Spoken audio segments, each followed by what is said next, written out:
नमस्ते बच्चों। E learning की आज की क्लास में आपका स्वागत है।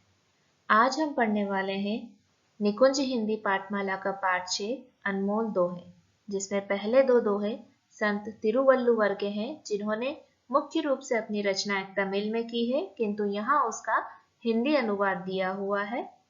अगले दो जो दोहे हैं वो है संत कबीरदास जी के, जिनकी मुख्य भाषा शैली सद्दू-कड़ी है, जो कि मुख्य रूप से ब्रज भाषा, अवधी भाषा, पंजाबी भाषा और राजस्थानी भाषा का सम्मिश्रण रूप है। तो आइए पढ़ते हैं दोहे।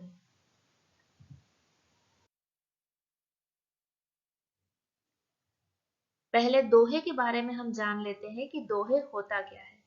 दोहे दो पंक्तियों की एक ऐसी रचना है जिसमें बड़ी से बड़ी बात भी कम शब्दों में कह दी जाती है, साथ ही कोई अच्छा सा उदाहरण देकर वह बात सिद्ध भी की जाती है। मतलब कभी इसमें अपनी बात कहते भी हैं और साथ ही एक एग्जाम्पल देकर उसे प्रूफ भी करते हैं कि किस तरह से उनकी कही हुई बात सही है। दोहों में जीवन के अनुभवों का गूढ़ सार निहित होता है। इसमें जो रियल लाइफ के जो एक्सपीरियंस है वो इसमें लिखे होते हैं। उत्तर भारत के महान संत कवि कबीरदास और दक्षिण भारत के महान संत कवि तिरुवल्लुवर में अद्भुत समानता पाई जाती है। दोनों के माता पिता ने इन्हें जन्म देकर छोड़ दिया था और दोनों का ही पालन पोषण निस्संतान जुलाहे दंपतियों ने किया था। दोनों ने गृहस्थ जीवन व्यतीत करते हुए सात्विक जीवन की साधना की तथा अपने जीवनगत अनुभवों को दोहे या कुरल के रूप में समाज के सामने रखा था। कुरल जो होते हैं वो भी दोहे की ही तरह होते हैं। मुख्य रूप से जो कवि तिरुवल्लुवर हैं उनकी रचनाओं को कुरल कहा जाता है, जो कि दोहों की तरह ही है, दो पंक्तियों के होते हैं और कुछ एग्जाम्पल के साथ अपनी बातें सिद्ध करते हैं। तो दोनों की लाइफ में और दोनों की शैलियों में कुछ समानता है, उसीलिए आपके दोहे यहाँ पर दिए हुए हैं।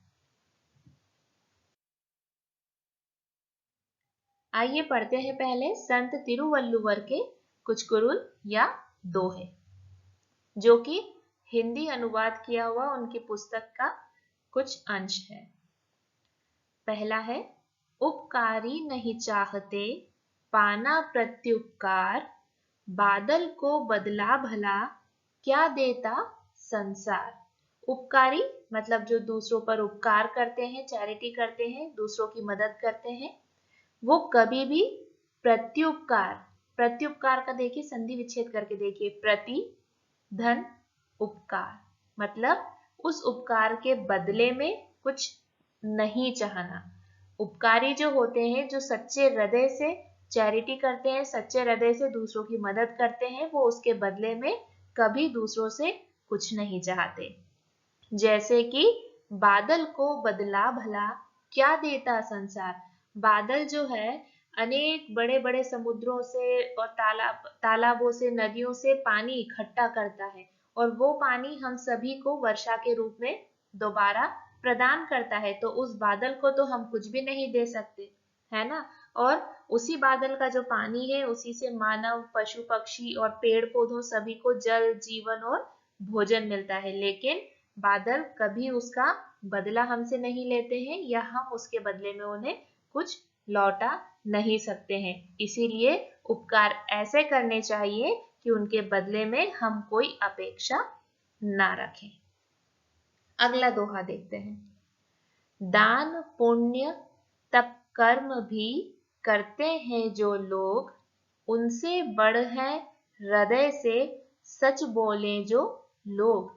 अगला जो दोहा है वो दिया हुआ है सत्य की महत्ता को बताते हुए कि जो लोग सत्य बोलते हैं वो दान, पुण्य, तप और जो लोग कर्म करते हैं उनसे भी ज्यादा बड़े हृदय वाले और उनसे भी ज्यादा महान होते हैं। दान मतलब चैरिटी, कुछ डोनेट करना, पुण्य अच्छे काम करना, तप जो लोग तपस्या करते हैं, और कर्म जो लोग अच्छे काम करते हैं, उन सभी लोगों से भी ज्यादा बड़ा वह इंसान है जो हमेशा सत्य बोलता है।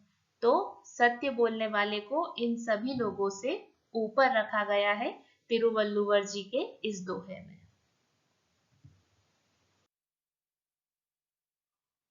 अगले देखिए, अगले जो दो दोहे दिए हुए हैं वो है संत कबीरदास जी के।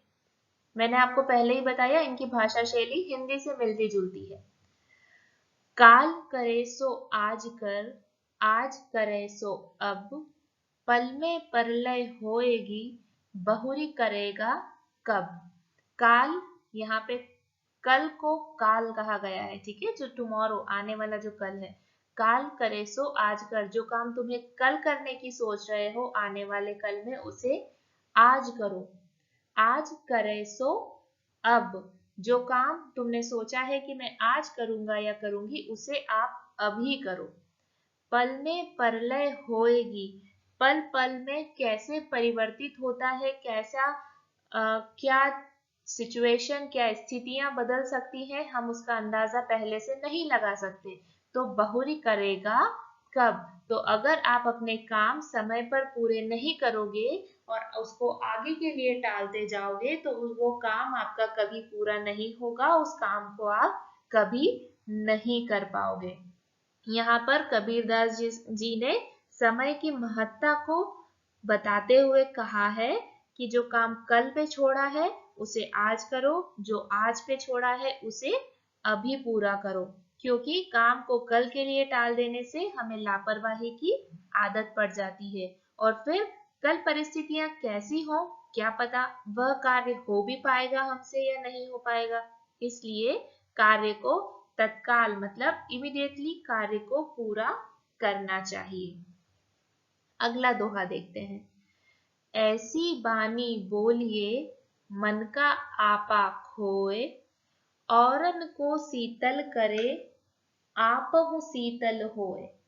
इसमें क्या कहा गया है, इसमें मीठी वाणी बोलने पर जोर दिया गया है। कबीरदास जी कहते हैं कि ऐसी बानी बोलिए, बानी का मतलब यहाँ वाणी से है, भाषा से है, तो हमें ऐसी भाषा अपनानी चाहिए जो कि मन का आपा खोए, जिसमें हम अपने मन के अहंकार को भूल सके। आपा का मतलब होता है अहंकार, तो हम अपने मन के अहंकार को भूल सके।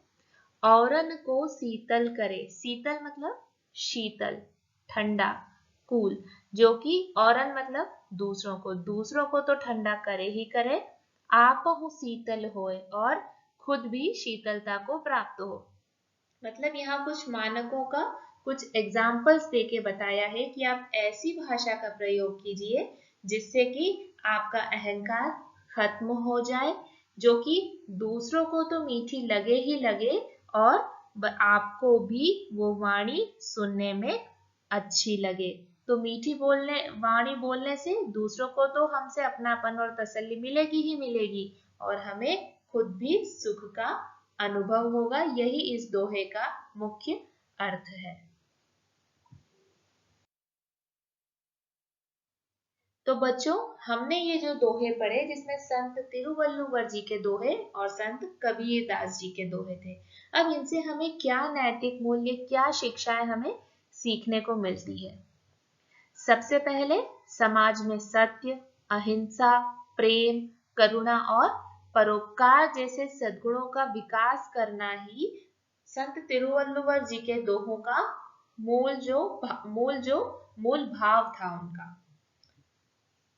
समय का सदुपयोग करना, मीठी वाणी बोलना और अति से बचना। अति मतलब हर चीज में बहुत ज्यादा जो हो जाता है उसे अति कहते हैं, एक्सेस ऑफ एवरीथिंग।